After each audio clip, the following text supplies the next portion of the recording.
and I spent 3 days in samadhi. Just wow.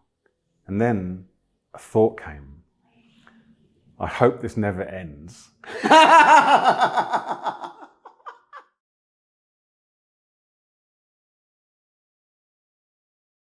I had my very first, I would say, not first, but near first glimpse.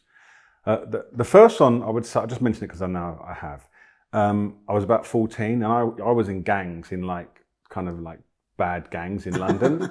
And there'd been some trouble and I went home and I looked in the mirror and I was like, what's looking never changes. Oh, wow. And because back then I was just like, oh, that's just nonsense, and I ignored it. The next one was at Osho, which I want to talk about. And I'm in the Zorba the Buddha cafe area, and I'm outside and everyone's in sannyasin robes. And we've obviously been doing some meditation, but I didn't link the two.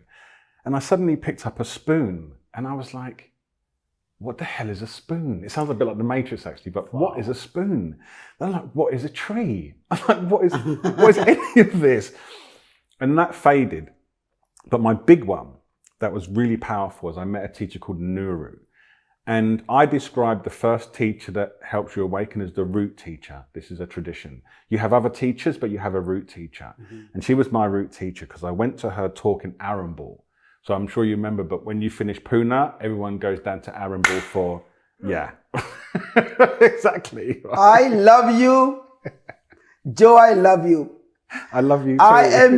I am meeting second Yahoo actually. I'm meeting me in English form. I really feel this. Exact. I left Osho, Pune and went to Arambol. Exact. Right. Exactly. And I'm walking around and I saw satsang, and I go inside and it's a woman called Neeru. I know her. Right. And she has she's the opposite of how I was. Then I'm coming from banking. I've got a very strong intellect. I'm full of questions and I'm seeking.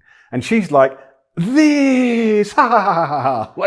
It's the least likely person I would pick to show me my nature. So I went to a satsang and I sat there and I didn't have it, but it was almost as if I had a notepad with questions. That's how it felt. And I'm like, okay, because now I'm in the chair, right? I'm going to ask these questions. And she just went, shh. Meet every question with thank you. Wow. And it was like in a movie in the 80s when they tell the computer, the rogue computer, to make the war, play tic-tac-toe, noughts and crosses, and it shuts the computer down. That practice, meet every question with thank you. And I've got 1,001 questions.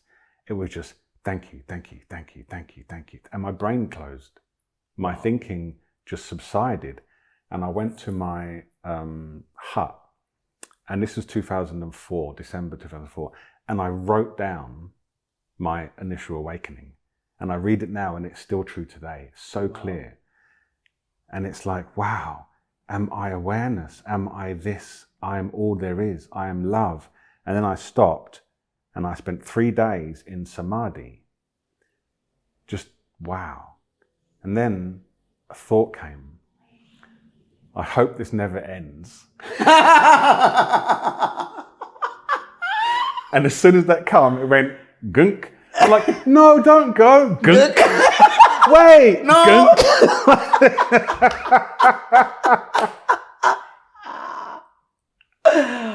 Oh. Yeah. I went all the way to the underside, the opposite.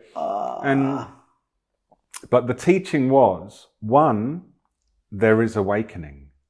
That cemented it, that there is a liberation that can be found. And two, this came years later.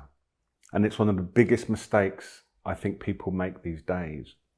They mistake the body-mind reaction to liberation as the liberation. Mm. So I was convinced that was the liberation. Wow. But the liberation is silent.